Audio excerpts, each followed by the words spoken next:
Hello everybody. Right, so this is my presentation, Slap Up Fees and Class 4 Lessons Learned from British Humour Comics. And a lot of the information in this comes from something else I've been doing. Those of you who are not based in the UK may not be aware of this, but it is currently the law that all middle-aged men in the UK must have a podcast. And this is mine. This is the Funny Comics Fan Club, which I do with my friend John Dredge. It's a radical idea for a podcast. Not only is it two middle-aged men talking about something they remember from when they were children, I know, it also involves one of us being, in theory, a comedian and one of us being an expert, something that's never been tried before, I believe, in podcasts. But the thing that does actually make it unique is the subject matter, because we are talking about funny comics, which is these. So these are the 20 comics that we talked about so far in our series, and these are British humour comics designed for children. And we started doing the podcast because nobody else was doing this. I think, I'm always banging on about this, but hardly anybody ever talks about this sort of comic. In fact, there are exactly the same number of people talking about this sort of comic in this panel today as there have been across the past 5 years of IGNCC, i.e. 2.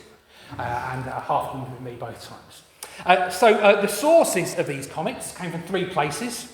The amazing Dave Huxley, if you were here last year at IGNCC, had a big clear out and put a pile of comics on a table, so a lot of the comics were taken from then. We tried to do a different series with every episode, so quite a few of the comics were also sourced from eBay. And that was kind of a randomising factor, so we're not looking at special issues or anything like that. We're basically looking at the cheapest one we can get our hands on. And then the other place it came from was Comic Smart in London. The London Comic Smart happens every 2 months. But the comics we got can be brought into 3, there are 3 categories of comics we have. So the first category is DC Thompson comics. So DC Thompson is a Scottish publisher of comics. They've been going for about 120 years. Their most famous comic is the Beano, that's the one they're most well known for, but they also publish newspapers and magazines as well. They tend to feel more old-fashioned, these ones. The next category is IPC, the other major publisher of comics in Britain. Their most famous comic is probably 2000 AD, because they publish a lot of adventure comics, but then a lot of these humour comics as well. And these were published weekly for many, many years. The big boom of them was sort of from the 50s and 60s. They all collapsed by the end of the 1980s. I think some lasted into the 90s. So they're not going anymore, but these comics were all bought by literally hundreds of thousands of children every single week. And then the third category that we have in this are these other ones. So these are some comics by other publishers and a couple of modern comics that we cover in the podcast. But these comics here are not included in the sample, so everything I'm going to be talking to you about are these IPC and DC Thompson comics that come from the 1970s and the 1980s. And the first thing we discover when we look at these humour comics is that they are not funny. They really aren't. They're just not funny. Which is, it wasn't a surprise to us when we read them.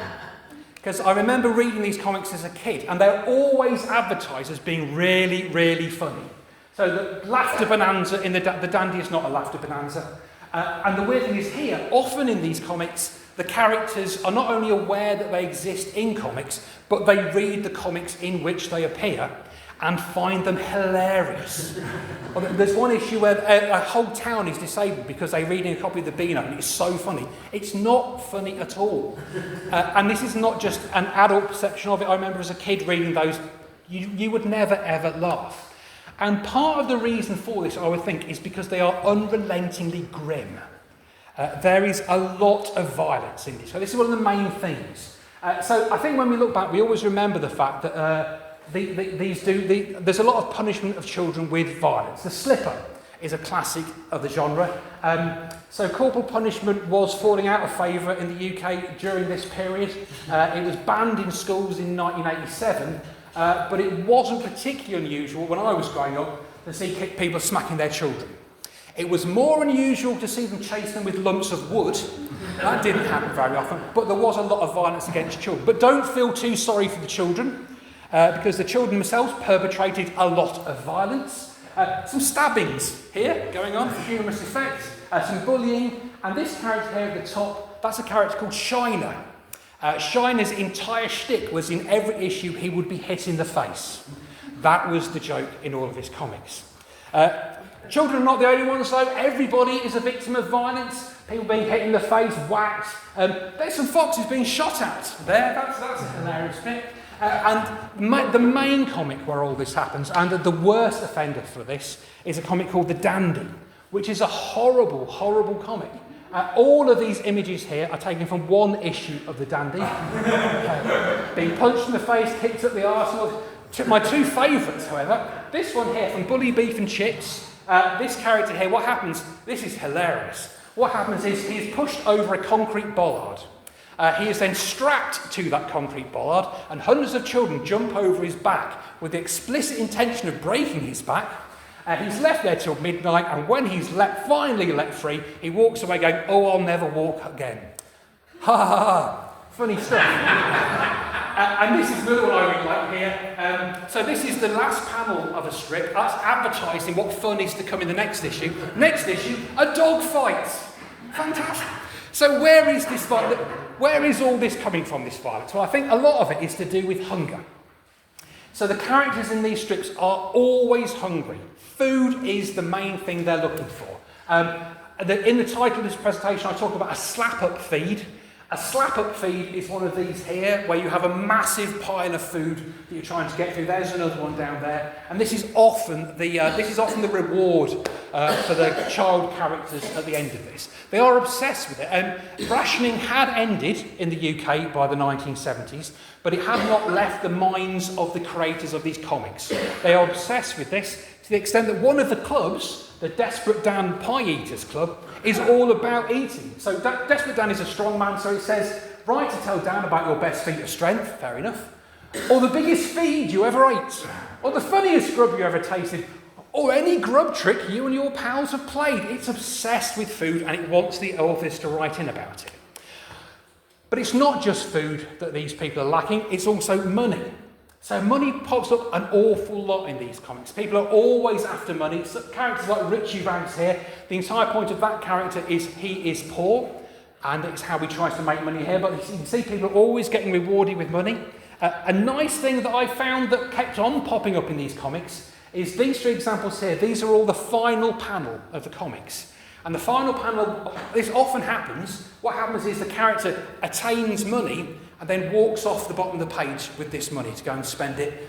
In the case of Buster here, he's spending it on a slap-up feed because that's what goes on in these comics. And so what is at the root of this? So there's violence, there's hunger, and there's a lack of money. And the root of all this is, as I'm sure you've already guessed, class war.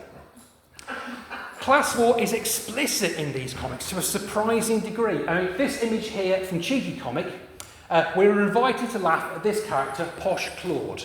Posh Claude is posh, but his family have lost their money, so he's having to buy second-hand clothes, and his mother is working in a pickled onion factory.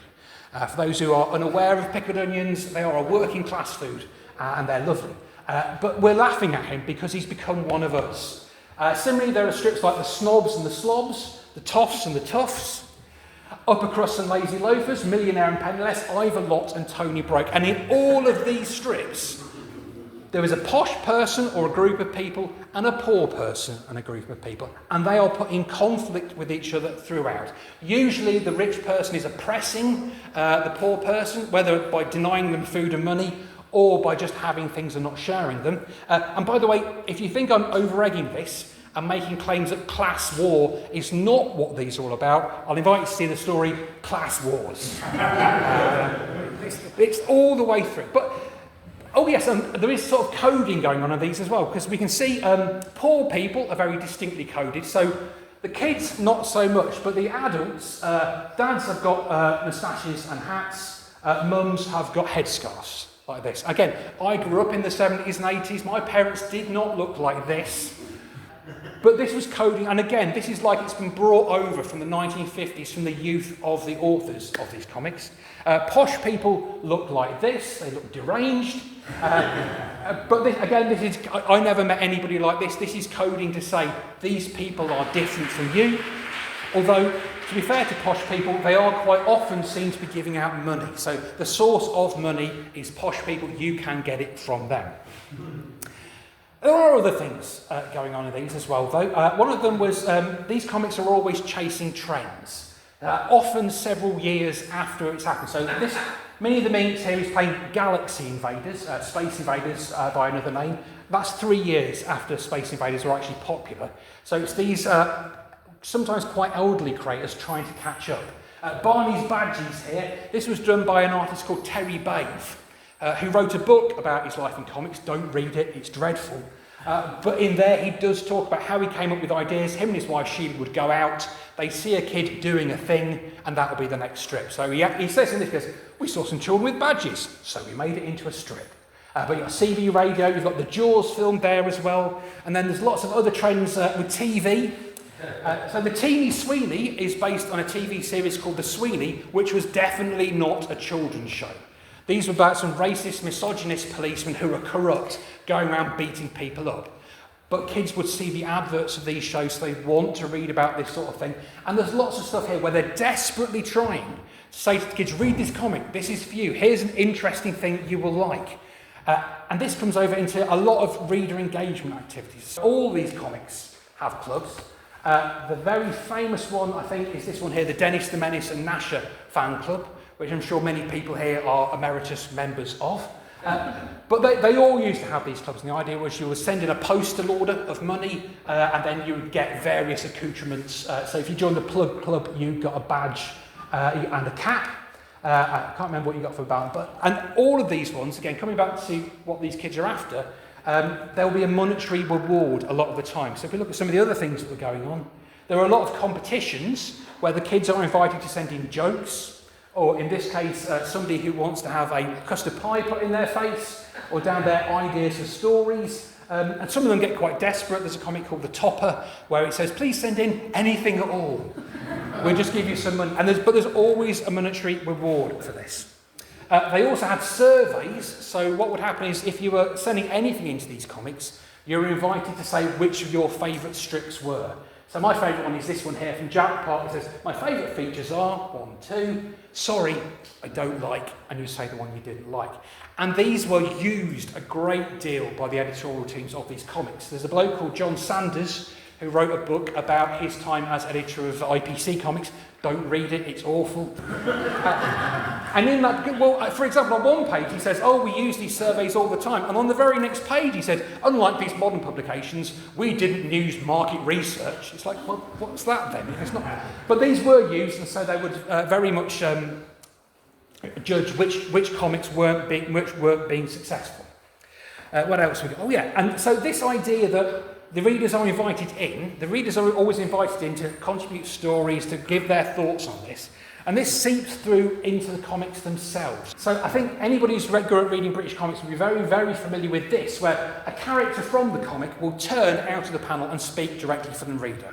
So all these characters are aware they are in a comic all the time, and they will directly interact with the reader and speak to them. And the reader speaks back. So this one here, and I think that one over there, are examples where it says reader's voice. So you have the voice of the reader entering into the comic as well. And I think when you grow up with this, you think, yeah, that's fine. Of course the characters in the comic know they're in a comic and they're talking just backwards and forwards.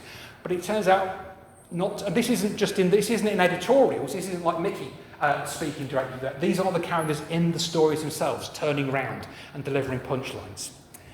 This gets weirder as well. So this one here is the Sparky people. This is the editorial team of the comic writing a story about themselves, which is in the comic, that they are aware is in the comic as well.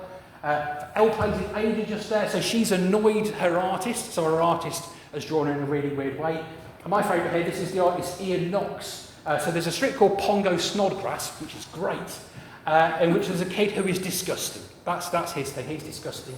And he's so disgusting that his artist has passed out at his drawing board because it's disgusting. And here's Pongo himself popping out of the comic to speak to the readers. And again, this is just accepted as a normal thing throughout these comics.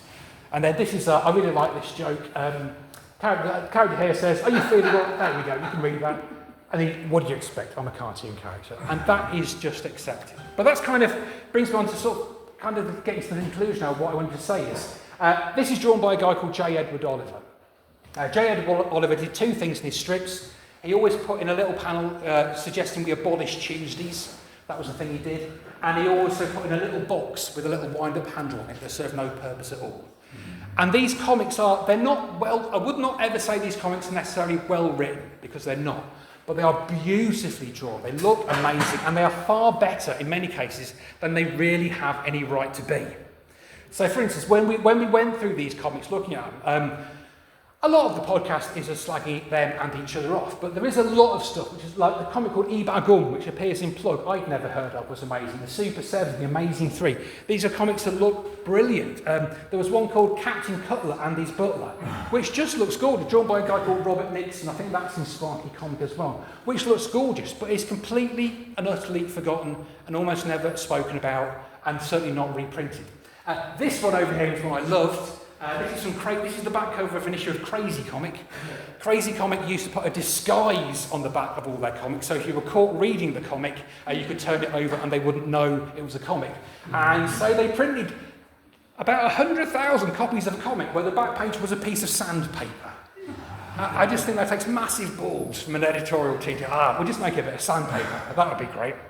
And also, finally, the one I really wanted to draw your attention to was a comic called Cheeky Comic, which again, I think people my age remember this comic and love this comic, but again, never discussed, never reprinted either, I don't think. But this one is kind of unique in British humour comics, because normally these comics are an anthology where each page, or occasionally a double page, would be a single story. In Cheeky Comic, these are all knitted together to form one continuous story every week. So it would always start on the front page, and then you get Sunday, and Cheeky would go walk through town, he'll bump into other characters, swap jokes. There was lots of jokes in this comic, swap jokes in them, and then the end of every page would then be a segue into the next strip. So you can see some of them here.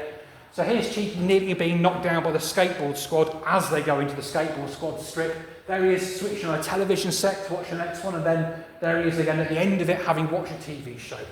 And this happened every single week. There was an artist called Frank McDermott who drew a lot of this stuff, but others ghosted his style. And he made it a single cohesive story. There was no need for them to do that. Kids would have bought this anyway, but there's so much effort, and so much thought, and so much inventiveness gone into this.